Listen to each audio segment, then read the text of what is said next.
দেখছেন তারপরে কেন ওরে বাবা আরে বাবা জামাই অ্যারেস্ট হয়েছে তার কান্নাকাটি করার কিছু নাই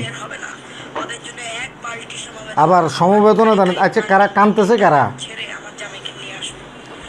এত টাকা সে কোথায় পেয়েছে বীরের বেশি আসবে বাহুবলীর মতো ওপেন হুমকি চিন্তা করে দেখেন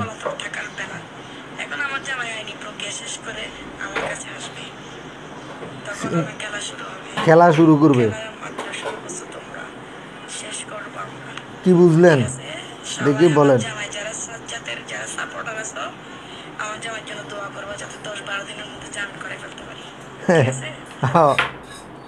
অবস্থাটা কি বুঝলেন দেখি বলেন তাইলে আমাদের দেশের আইনি ব্যবস্থাটা কতটা ভঙ্গুর এবার চিন্তা করে দেখেন ওপেন একটা ছেলে এভাবে অ্যারেস্ট হওয়ার পরে তার ওয়াইফ সামাজিক যোগাযোগের মাধ্যমে এসে গোটা বাংলাদেশকে হুমকি দেয় তাহলে বুঝতে পারেন আসলে আমাদের এই যে বর্তমানে কি পরিস্থিতিতে আসলে আমরা আছি মানে সে বলতে চাইতেছে তোমরা যারা অ্যারেস্ট করাইছো তাদের খবর আছে পাশাপাশি আমি কারি টাকা যদি দেই তাহলে কিন্তু আমার জামাইরে আবার জামিন করে বের করে আনতে পারবো তাও আবার মাত্র 10 থেকে 12 দিনের ভিতরে অবাক করা বিষয় শুনেছি এর নাকি অর্থাৎ সাজ্জাদের নাকি প্রায় 7 দিনের রিমান্ড হয়েছে এখন এই 7 দিনের রিমান্ড তাহলে সে 10 দিন 12 দিন এত কনফিডেন্স লেভেল আসলে তার কোত্থেকে আসলো এখন তার আইনজীবীটা কে সেটা আমরা একটু দেখতে চাই মানে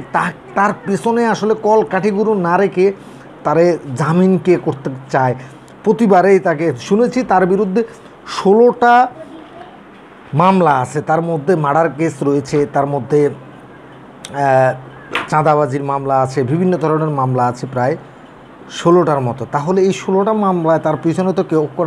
কেউ কল কাটি নাড়েছে মানে এর আগের মামলাগুলো তো নিশ্চয়ই সে খুব তাড়াতাড়ি মানে জামিন নিয়ে চলে আসছিল যার কারণে তার অতটা আসলে কি আছে কনফিডেন্স আছে যে অ্যারেস্ট হইলেও সে বারবার জামিনে এইটা এখন আলোচিত ঘটনা একদম সময় টিভি থেকে শুরু করে প্রত্যেকটা টিভি চ্যানেল এইটা দেখাচ্ছে দেখতেই তো পাচ্ছেন কি কতটা কনফিডেন্স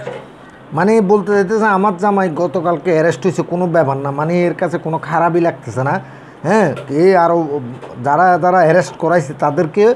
হুমকি দিতেছে তাহলে বাংলাদেশের বর্তমান আইন শৃঙ্খলা পরিস্থিতি বিচার ব্যবস্থা কতটা ভঙ্গুর হলে